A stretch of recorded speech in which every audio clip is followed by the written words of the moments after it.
Hello friends, welcome to my channel. আজ আমি tuition থেকে বাড়ি যাচ্ছি। তো আজকে রেনি ওয়েদার, আর এই ওয়েদারে কার কার ফ্রাইড রাইস আর আলু কষা খেতে ভালো লাগে তোমরা কমেন্ট করো।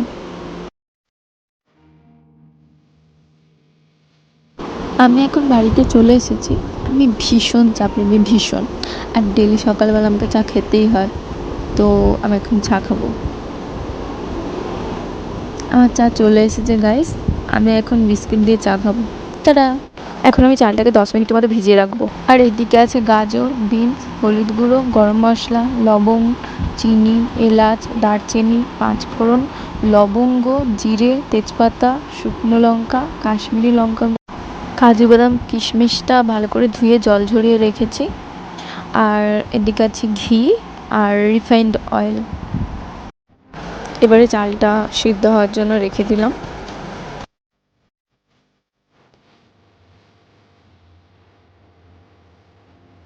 এবার একটা কড়াইতে তেল গরম হলে আমি কাজু বাদাম আর কিশমিশটা ভালো করে নাড়াচাড়া করে নেবো, লাল লাল করে ভেজে নেব। এবারে আমি এটা দিয়ে দিলাম বিনস এবং গাজর। কিছুটা ভেজে নেওয়ার পরে আমি ওটাতে হালকা করে পরিমাণ মতো লবণ দিয়ে ভালো করে নাড়াচাড়া করে নেব। এদিকে চালটা গরম হলে আমি দারচিনি, এলাচ আর লবঙ্গ দিয়ে ঢাকা দিয়ে দেবো।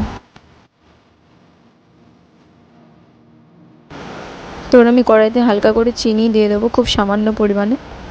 গাজর আর বিনসগুলো ভাজা হয়ে গেছে, আর এদিকে কাজু বাদাম কিশমিশগুলো সুন্দরভাবে ভাজা হয়ে গিয়েছে।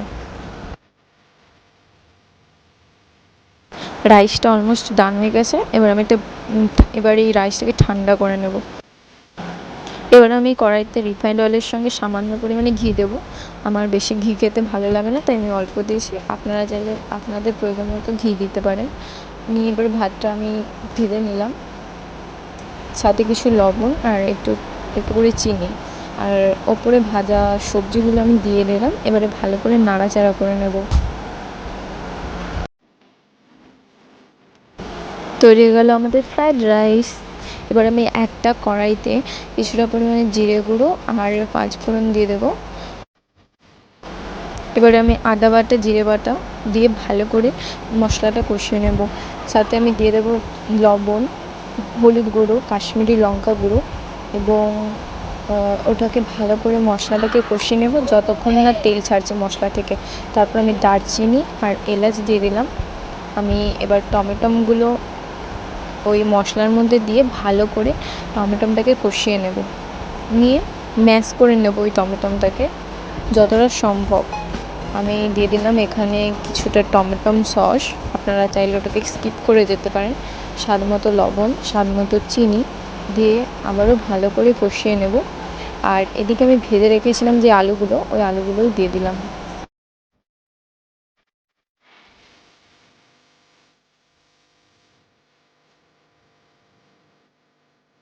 তরকারিটা খুব ভালো করে আমি কষিয়ে নেব, এবং তরকারিতে আমি গরম জল অ্যাড করলাম।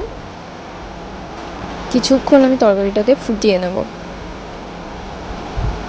তরকারিটা আমার তৈরি হয়ে গিয়েছে, আলুর কষা। এবার আমি ভালো করে নামিয়ে নিলাম আর পরিবেশন করলাম। কেমন লেগেছে আপনারাই দেখে বলুন। চলো এবার একটু টেস্ট করে দেখা যাক।